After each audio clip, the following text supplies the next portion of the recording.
nung pauwi kami, yung sinakay dito yon, yung motor. Nagkasya yun dito? Oo, nagkasabke. Inano siya yung tinanggal lahat. Tinanggal yung... Ah, yung motor, hindi Ay, siya pwede natin dalhin sa Lingayen pala yun. Yung ganyan. Beach.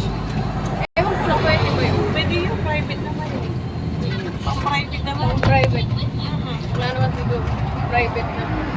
Tapos isa pang tricycle eh, para kasya tayo lahat. Maganda hapon. Ay, umaga. Yung Kaya Sabi may ko, umaga nahuli para dyan. maganda pa Alas yung sa daan.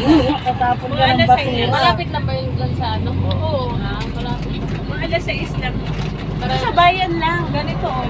doon lang ba malapit? Oo, bayan sa Katunda. Bayan nila William, malapit. Ganito, maganda pa maligo kasi malamig. Oo. Hindi ko makita yung videos ko.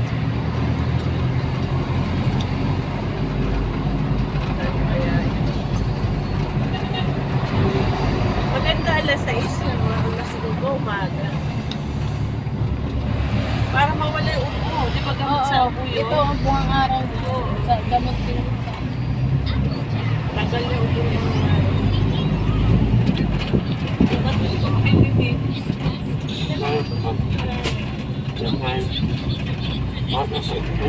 Siyempre, nandito tayo sa ano. Alsada, mainit talaga. Naiwan pa aking latest.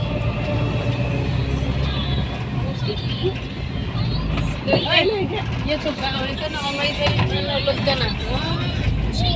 Ito na.